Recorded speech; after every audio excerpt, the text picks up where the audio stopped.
മിശിഹായിൽ പ്രിയപ്പെട്ടവരെ, ഇന്ന് വിശുദ്ധ അന്തോണീസിൻ്റെ തിരുനാളാണ്. നമുക്ക് ഏറ്റവും പ്രിയപ്പെട്ട വിശുദ്ധൻ, പാതുവായിൽ ജനിച്ച, പോർച്ചുഗൽ എന്ന സ്ഥലത്തുള്ള പാതുവായിൽ ജനിച്ച വിശുദ്ധൻ അറിയപ്പെടുന്ന കാണാതെ പോയ സാധനങ്ങളൊക്കെ കണ്ടുകിട്ടുന്നതിന് വേണ്ടി ആളുകൾ പ്രാർത്ഥിക്കുന്ന ഒരു പ്രത്യേക മധ്യസ്ഥനായിട്ടാണ് അറിയപ്പെടുന്നത്. നമ്മെ സംബന്ധിച്ചിടത്തോളം വിശുദ്ധനെ നമ്മുടെ ജീവിതത്തിൽ ആവശ്യം എപ്പോഴാണെന്ന് ചോദിച്ചാൽ, നമുക്ക് എന്താണോ നമ്മൾ ആഗ്രഹിക്കുന്നത് അത് ലഭ്യമാകാൻ വേണ്ടിയിട്ടാണ്.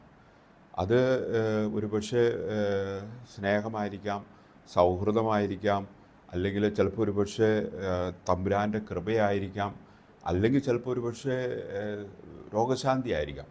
എന്തു തന്നെയായാലും അത് വിശുദ്ധനോട് പ്രാർത്ഥിച്ചാൽ വിശുദ്ധൻ അത് നമുക്ക് നടത്തിത്തരും. കാരണം വിശുദ്ധൻ്റെ ജീവിതത്തിലെ മുദ്രാവാക്യം എല്ലാം ചെയ്തു കൊടുക്കുക എന്നതായിരുന്നു. എല്ലാം ചെയ്തു കൊടുക്കുക, യാതൊന്നും തിരസ്കരിക്കാതിരിക്കുക.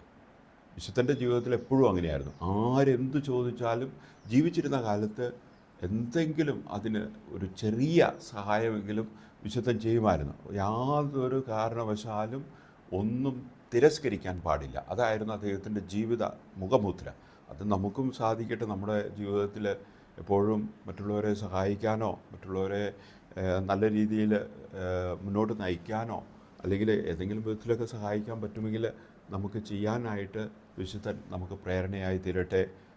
ഇന്ന് ഇല്ലാതെ പോകുന്ന കാര്യങ്ങൾ, സ്നേഹവും സഹവർത്തിത്വവും പരസ്പര ബഹുമാനവും കൂട്ടായ്മയും, അതൊക്കെ വീണ്ടും നമ്മുടെ സമൂഹത്തിൽ, നമ്മുടെ കുടുംബത്തിലൊക്കെ ലഭിക്കുന്നതിന് വേണ്ടി നമുക്ക് അന്തോണീസിനോട് ഇന്നേ ദിവസം പ്രാർത്ഥിക്കാം.